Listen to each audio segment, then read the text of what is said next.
What's happening, everybody? It's Sean with reactions to the classics, and today we got another jazz reaction. This time to Vocal Gems, brought to us by our friend, longtime supporter and patron of the channel, AnCat Dub. Thank you, AnCat Dub. Appreciate you. Appreciate all the things that you bring. If you'd like to support us in any way, check out the Patreon link below. The Patreon link on the end screen. The patrons make this thing go. AnCat Dub knows a ton about music, knows way more about jazz music than this guy does. So I look forward to this one. AnCat Dub says, this playlist is intended to be a very brief introduction to jazz vocalists and styles from the 1930s through the 1970s. It is no way complete or definitive. In fact, I had to make many painful omissions and argue with myself over the individual artist and song choices for the final cut. But it's a start. I want to point out when patrons bring top 10 lists, when Trey and I do top 10 lists, it's so painful, right? Sometimes there's one tough cut. Sometimes there's like three that you got to leave off. It's just a difficult thing, but it's part of the process. Even though this playlist is focused on jazz vocals, I also look for tracks that featured exceptional instrumentalists in support of the singer, the best of both worlds. All right, if you never joined us before, the music will not be in the video, but it will be at a Vimeo link below. I encourage you to click on it and follow along. Let's get started with the Boswell sisters, and the song Let Yourself Go is recorded in 1936. The lead voice on this one is Connie Boswell. The Boswell sisters were an American close harmony singing trio of the jazz and swing eras, consisting of three sisters, Martha, Connie, and Helvita Vette Boswell. Hailing from uptown New Orleans, the group blended intricate harmonies and song arrangements featuring effects such as scat, instrumental imitation, Boswellese gibberish, tempo and meter changes, major-minor juxtaposition, key changes, and incorporation of sections from other songs. It attained national prominence in the U.S. in the 1930s during the twilight of the jazz age and the onset of the Great Depression. And AnCat Dub says, Let Yourself Go, this song, was written by Irving Berlin for the 1936 film Follow the Fleet, where it was sung by Ginger Rogers. The ironic part being that the song's arrangement and performance style were essentially an imitation of the Boswell sisters' style. So it wasn't surprising that the trio recorded the song themselves a month later. It was their last single as a trio before Connie Boswell embarked on her solo career. Connie's singing style throughout the 1920s and 1930s was primarily influenced by vaudeville blues singer Mamie Smith. But she and her sisters were also early practitioners of non-blues techniques, such as scat singing and instrument imitation, faking horn, bass, and guitar sounds. Connie Boswell was a favorite duet partner of Bing Crosby, and they frequently sang together on radio, as well as recording several hit records as a duo in the 30s and 40s. And on this, we got Russ Case on the trumpet, Will Bradley on the trombone, Artie Shaw on the clarinet and alto sax, Martha Boswell's on the piano, Dick Madano is on the guitar, Dick Sherwin on the stand-up bass, and Stan King on drums. All right, I'm going to have the lyrics up as always. Thanks again, AnCat Dub. Hey, just let yourself go, right? Just relax and let yourself go. Go with the music. I thought that was really, I thought the energy of the instrumentation was fantastic. I thought Connie sounded great and just their harmonies, but it was a fun, like you knew this was from the 30s, right? Just from the sound in a very good way, man. I thought that was a great way to start this list. Next up, we got Undecided by Django Reinhardt and Stefan Grappelli. Guys, some of these names, we'll see how I do, right? You guys can grade me at home. Recorded all the way back in 1939. The singer is Burl Davis. AnCat Dub says, by the 1930s, jazz music was extremely popular in large American cities and was heavily promoted on radio. There's another center of jazz creation, and that was in Paris, France. One of the most influential jazz musicians of the 20th century resided there, Gypsy Romani guitarist Django Reinhardt. Undecided features Reinhardt with frequent partner violinist Stefan Grappelli and British singer Burl Davis. Reinhardt's lightning-fast and clear runs are a highlight here, making it all the more impressive that he played using only two fingers for fingering due to an injury from a fire that disabled both his ring finger and the little finger of his left hand. Wow. Burl Davis sounds remarkably American in her early recordings, but she really is just affecting the accent and manner of American singers. From the age of 12, accompanied by a chaperone, she performed and recorded with Django in Paris and on several European tours, and was as a featured singer with Django's Quintet du Hot Club de France. You know I butchered that. During their tour of the UK in 1939. Undecided was recorded when Davis was only 15 years old. Keep that in mind and listen to this. She was still performing in her 80s into the 2000s, possibly the last surviving and performing singer of the generation of popular entertainers from the 1930s and wartime years. All right, Undecided. 15-year-old Burl Davis doing vocals on this one, sounding really good, but the whole song sounded really nice. The instrumentation was fantastic, lending an atmosphere to it. The vocals, I like them. I mean, you can hear the playfulness in her voice. Although, it might not be too playful if you're with someone like this, but undecided. We've all been around people like this, maybe not as a love interest, but just around them in general. First you say you will, then you don't, all these different things like undecided, flip-flopping one way or the other. If you say you're going to do something, do it, right? It's hard to change your mind every once in a while, but she's like, come on, like decide on this and let's be together. So a good choice there. Now we'll go up to a guy that I have heard tons about, but I don't know if I've ever heard any of his music. Glenn Miller and his orchestra with Chattanooga Choo Choo, recorded in 1941. Lead voice Tex Beneke with backing by the Modernaires. What a great name, right? They had great names back there. And Cat Dub says, if you ask someone who is the most famous swing jazz / big band leader, many people would name Glenn Miller, as I would, right? In his early days, Miller was a trombonist and arranger alongside future band leaders like Tommy Dorsey, Benny Goodman, and Joe Venuti, even doing the orchestral arrangements on a few Boswell sister recordings. See, it all connects, man. The lead vocalists with these big bands were always referred to as the boy or girl singer, no matter how old the person was. Most big bands had a harmony trio as well to handle background singing. Glenn Miller's male vocalist during the band's heyday was Ray Erbely, but saxophonist Tex Beneke also guested on many of their novelty tunes, such as this one, Chattanooga Choo Choo. Beneke had a distinctively American voice that worked well on the more oddball numbers. Glenn's harmony group was named the Modernaires, and their back and forth interplay with Beneke on this song makes for a memorable track. It was an enormous hit during the swing jazz big band era. The record remained at #1 for 9 weeks on the Billboard Bestsellers chart. It's the first song to receive a gold record presented by RCA Victor in 1942 for sales of 1.2 million copies. All right, Chattanooga Choo Choo.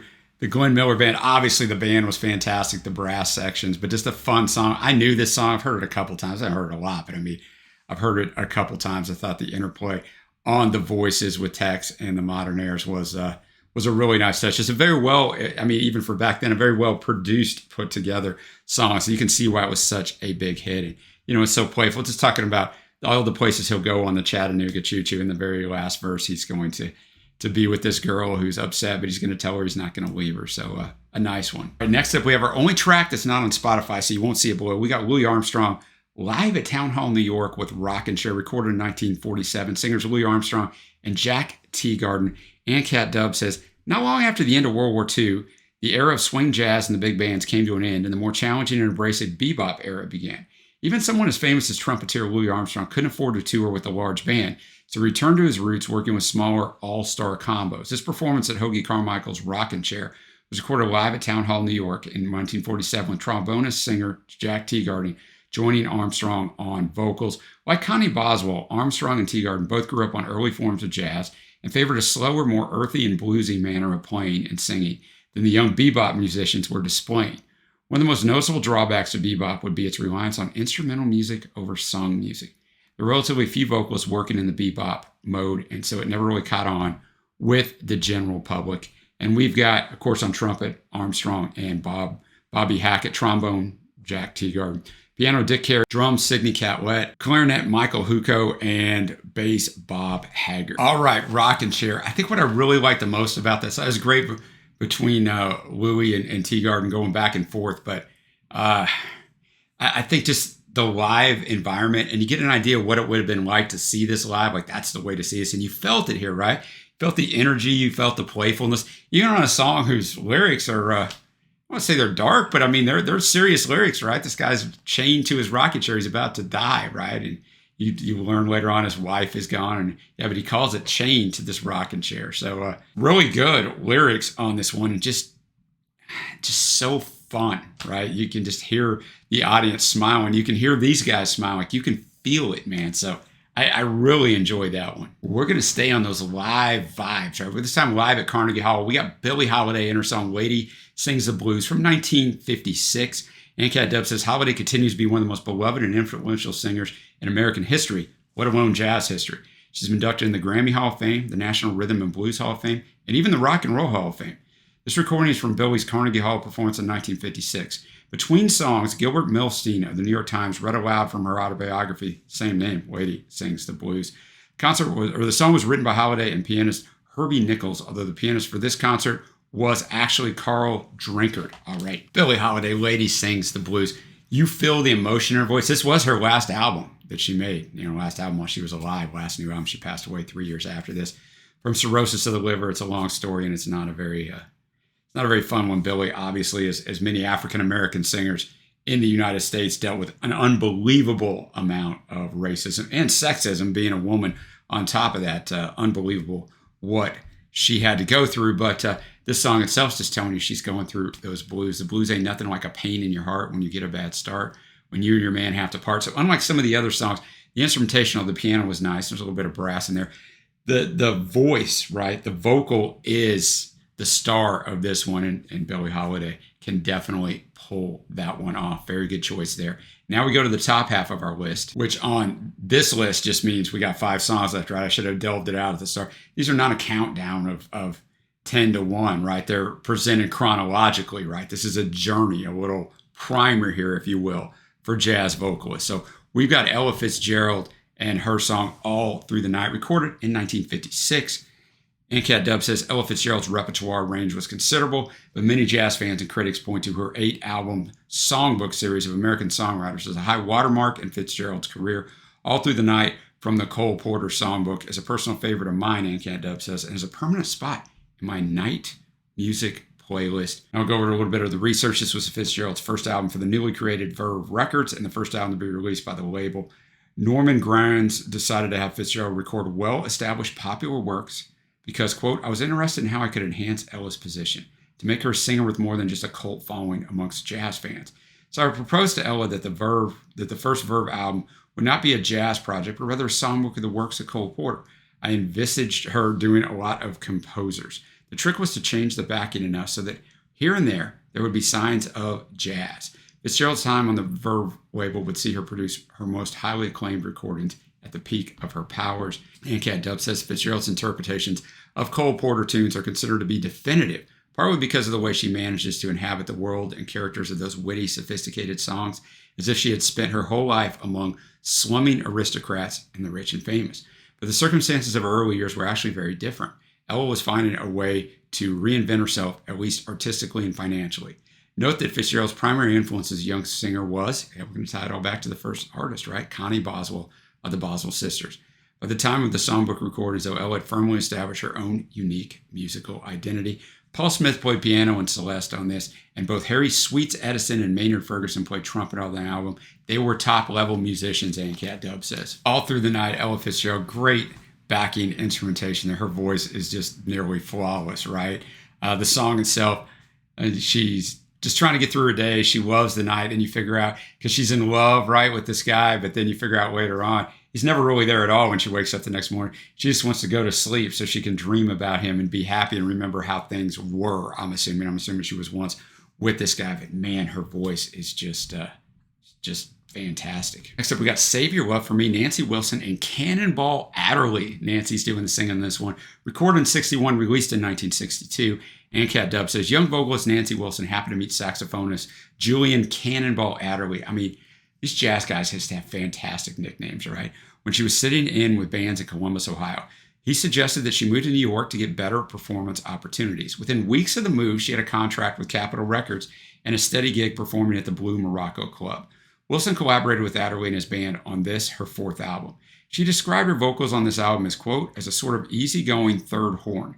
Cannonball Adderley playing the alto sax and his brother Nat Adderley playing the cornet. A young Joe Zawinul plays the piano on this album. He would go on to found the influential fusion jazz band Weather Report. Okay, didn't know them. Nancy Wilson later became a fixture on TV and even hosted her own Emmy Award-winning show from 1967 to 1968. In a little research, Wilson recorded more than 70 albums and won 3 Grammy Awards for her work. During her performing career, she was labeled as a singer of blues, jazz, R&B, pop, and soul, a consummate actress, and the complete entertainer. The title she preferred, however, was song stylist. Hey, that's pretty cool. Nancy Wilson, Save Your Love for Me. Her voice is fantastic, man. You just feel it. It's that smoothness to it the second she sings, and she's just lamenting that she probably shouldn't love this guy, but she does, so go ahead and help her out and stay with her, right, and be with her. But, you know, the instrumentation was quite nice on this, kind of low-keyed a little bit there from Cannonball. But yeah, that one's where you just feel like you're in a bar having an adult beverage and just listening to that just smoothness, man. Really good. Next up, we have Sarah Vaughan and the song Polka Dots and Moonbeams from 1963. NCAT Dub says Sarah Vaughan was simply one of the most astounding vocalists of the 20th century. If Few could match her both her vocal range and her innate ability to deconstruct the melody line while keeping the emotional intensity intact, managing to avoid becoming too cerebral or sterile sounding. Polka Dots and Moonbeams is from a classic live session. The song was a popular novelty tune recorded by many vocalists, including Frank Sinatra. But in Vaughn's hands or throat, the word sounds get pulled and twisted like taffy over blue notes and back again as she shows off her extraordinary vocal control. What a write-up right there.